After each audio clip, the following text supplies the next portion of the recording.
Niekedy stačí jediná veta, aby sa trhy pohli smerom, ktorý ešte včera nik nečakal. Ahoj, moje meno je Martin, mám 23 rokov a v aktuálnej chvíli spravím portfólio v hodnote 63 000 eur. Vítam ťa v mojom svete investícií a zároveň aj u tohto videa, v ktorom sa pozrieme na rozhodnutie, ktoré nám značne napovedá o budúcnosti akciových trhov. Konkrétne sa dnes spoločne pozrieme na stredajšie zasadnutie Fedu. Myslím, že všetci vieme o tom, že Fed v stredu znížil úrokovú sadzbu, no čo to znamená pre naše portfólia, naše investície a celkovo pre ekonomiku?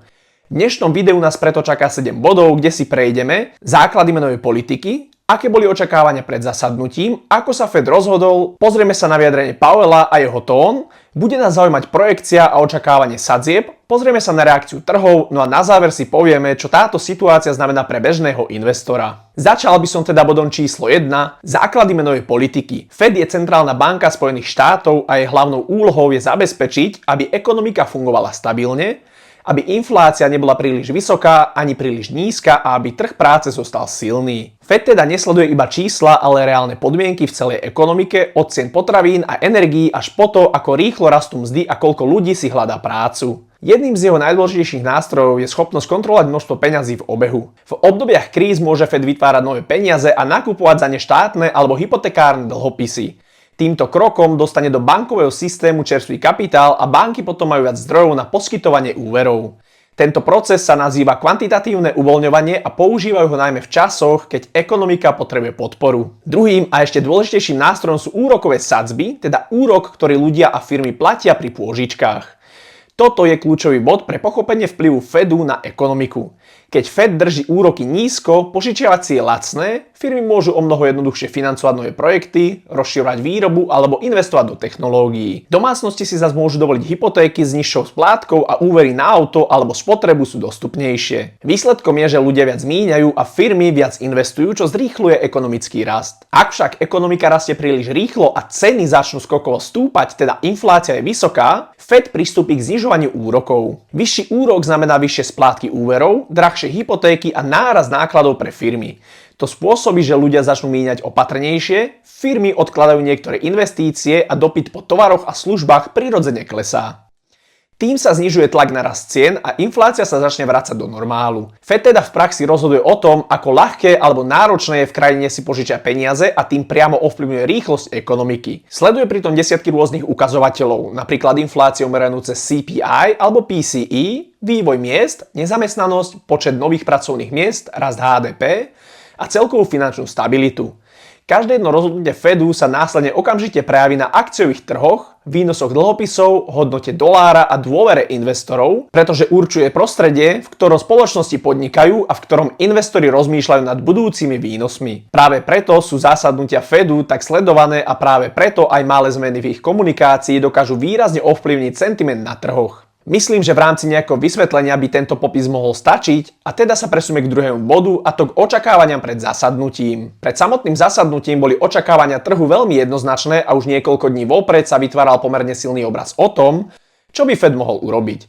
Podľa nástroja FedWatch od CME bola 87% pravdepodobnosť, že Fed pristúpi k zníženiu sadzieb o 25 bázických bodov, čo by posunulo cieľové pásmo úrokovej sadzby na 3,5% až 3,75%.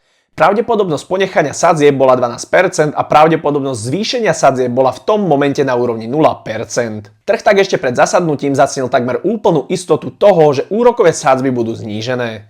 Tieto očakávania nevznikajú náhodne, ale reagujú na posledné inflačné dáta, vývoj trhu práce a komentáre členov Fedu, ktoré investori pozorne sledujú. Keď je trh takto výrazne presvedčený o jednom scenári, vzniká situácia, v ktorej sa investori sústredia nielen na samotný krok, ale aj na to, aké signály Fed poskytne na ďalšie mesiace a aký tón zvolí na tlačovej konferencii. A presne tomuto sa budeme venovať v bode číslo 3, ako sa Fed rozhodol. Fed na svojom decembrovom zasadnutí znížil úrokovú sadzbu o 25 bázických bodov a posunul cieľové pásmo na 3,5 až 3,75%. Išlo o rozhodnutie, ktoré bolo v súlade s tým, čo trh očakával pred zasadnutím. Zaujímavé však je, že napriek samotnému zníženiu sadzieb označujú analytici toto rozhodnutie ako tzv. Hawkish cut. Ide o situáciu, keď Fed síce sadzby zníži, no zároveň dá jasne najavo, že v ďalšom uvoľňovaní bude veľmi opatrný. Inak povedané, krok pôsobí na papieri uvoľňujúco, ale tón a sprievodné signály sú skôr prísne. Presne to sa stalo aj tentokrát. Samotné hlasovanie ukázalo výrazné rozdiely v názoroch členov FOMC. Rozhodnutie prešlo pomerom 9:3, čo je najvyšší počet nesúhlasných hlasov od roku 2019. Jeden člen podporoval ešte väčšie zníženie sadzieb až o 0,5%, zatiaľ čo dvaja prezidenti regionálnych Fedov preferovali ponechanie sadzieb bez zmeny. Tento rozdiel hlasov ukazuje, že medzi predstaviteľmi Fedu panuje nejednotný pohľad na to, akým tempom by mala menová politika pokračovať v najbližších mesiacoch. Vo vyhlásení po zasadnutí Fed uviedol, že pri ďalších úpravách sadzieb bude pozorne sledovať nové ekonomické dáta, vývoj výhľadu a rovnováhu rizík v ekonomike. Toto znenie vyhlásenia naznačuje, že budúce rozhodnutia sa budú opierať najmä o to, ako sa bude vyvíjať inflácia, trh práce a celková hospodárska aktivita. Práve tento dôraz na opatrnosť a podmienenosť budúcich krokov je dôvodom, prečo sa o tomto znížení sadzieb hovorí ako o hóky škate. Zaujímalo by ťa, aké nákupy v hodnote cez 3000 eur som realizoval za posledné dni?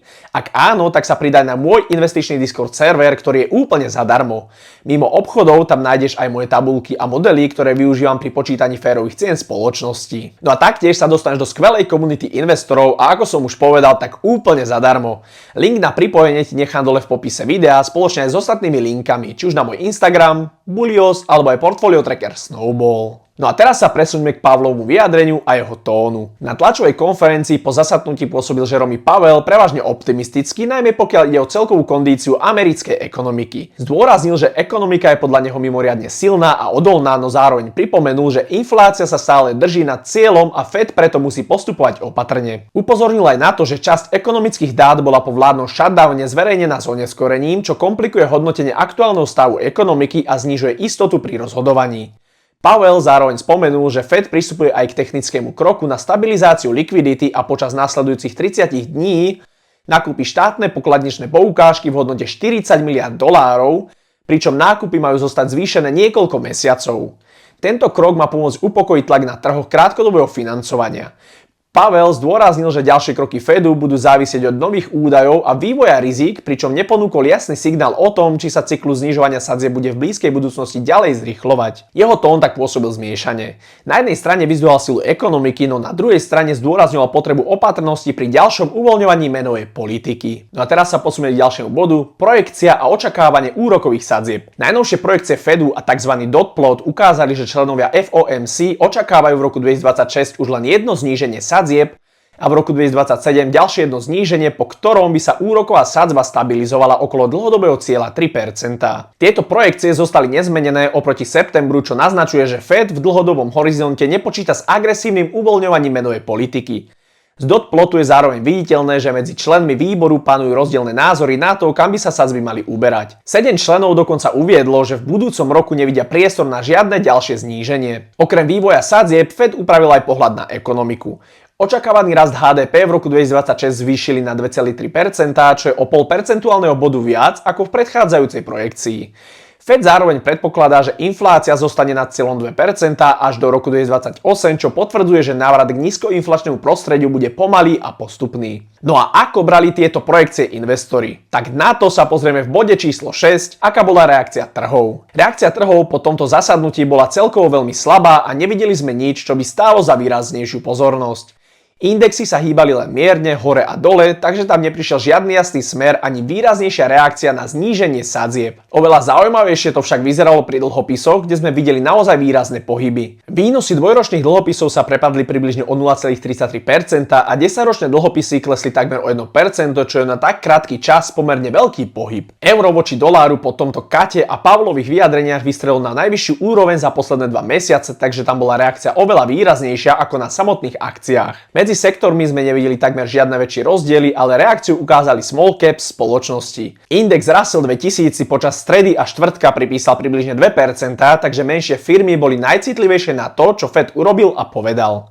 Osobne si myslím, že zníženie už bolo do veľkej miery nacenené, takže nebol dôvod na silnejšiu reakciu a zároveň samotný výhľad nebol pre investorov nejak extra povzbudivý. Aj preto sme mali viac dôvodov vidieť pokles a nie rast, čo sa napokon potvrdilo vo štvrtok, keď trh jemne klesal. Treba však dodať, že k tomu poklesu výrazne prispeli aj slabé výsledky spoločnosti Oracle. Teraz by som sa presunul k poslednému bodu, a teda k tomu, čo táto situácia znamená pre bežného investora. No a čo to teda znamená? Keď sa pozrieme na celkový obraz a zhrnieme si fakty, tak jednoducho to bol hockey škat a dovolím si tvrdiť, že aj keď sú odhady na to jedno, maximálne dve zníženia úrokových sadzieb v budúcom roku, tak by som sa na to nespoliehal. Keďže Fed sa snaží byť opatrný a najmä sa to aj vo Fede bije a je tam pomerne dosť rozdielnych názorov. Už ako sme to mohli pozorovať počas tohto posledného zasadania. Samotná inflácia zostáva aj naďalej nad cieľom 2% a teda ju môžeme stále nazvať problémom, ktorý by pri kombinácii s nemoc dobrými dátami mohol na trhy priniesť zvýšenú volatilitu. No a dielik, ktorý nemôžem vynechať, je, že žijeme v dobe Donalda Trumpa, ktorý mne osobne občas príde pre Fed menej predvídateľný ako samotné dáta. Taktiež pre nás investorov bude veľmi dôležité sledovať jeho vyhlásenie o tom, kto nahradí Powella na stoličke a stane sa novým šéfom Fedu.